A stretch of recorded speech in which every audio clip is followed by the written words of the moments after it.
Hi class, we are in Unit 4, and in this unit you're going to be covering mood disorders as well as eating disorders. And so mood disorders will include depression, dysthymia, and bipolar.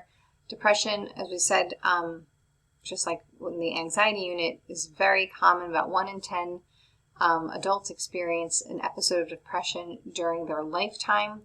That is an episode, not someone who has a biological-based depression. So there's really two types of depression, right? Situational depression. So perhaps I lost my job, or my spouse or partner left me.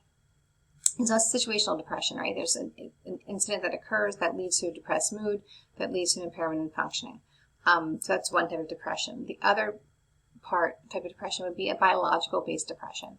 And so that is when we have a family history of depression. Same goes for anxiety.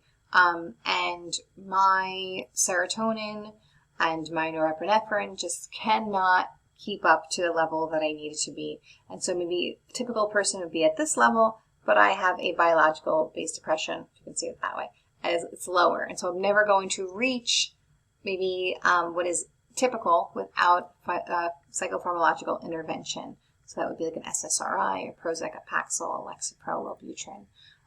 Something that's really targeting those neurotransmitters. And so individuals can have a biological-based depression, so that they're always a little bit flatter, right? And then also experience a situational depression, and that makes them even lower. And so for individuals that we treat that may have both, we really try to look at not only therapy and the value of therapy, but how psychotropics can really assist in getting to a better balance.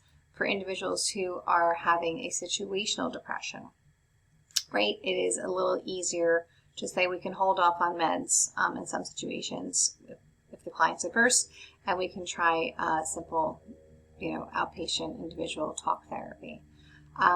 But for individuals who have a biological-based depression, I often liken it to an individual with diabetes. You can't throw a person with diabetes a Snickers and say, enjoy, it's delicious, you're going to feel just fine, because they're not, no matter what, right? Because they need the insulin to offset that spike in sugar from the candy bar.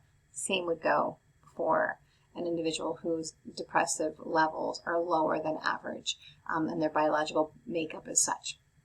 So you're going to be focusing on those mood disorders. If you have questions, feel free to reach out. And then as well as eating disorders and how they manifest. And there's a high comorbidity with depression and anxiety and eating disorders. So we'll see a high comorbidity with depression for bulimia, and we'll see a high comorbidity with anxiety and anorexia. And what's interesting about the eating disorders is that despite maybe the treatment being resolved, right? I don't want to say the word cured, but resolved, or inactive, right? Maybe it's a dormant state and they're no longer suffering from active symptoms. The physical implications from the eating disorder can really linger. So, the electrolyte imbalance, the enamel, the tachycardia that can occur. And so there's really a number of implications health-wise that can be long-standing as a result of an eating disorder. So two super interesting diagnoses and disorders and categories of such this unit. And don't forget, you have a quiz that you can complete anytime between the 3rd and the 5th. If you have any questions, feel free to reach out, and I look forward to hearing from you. Have a great one.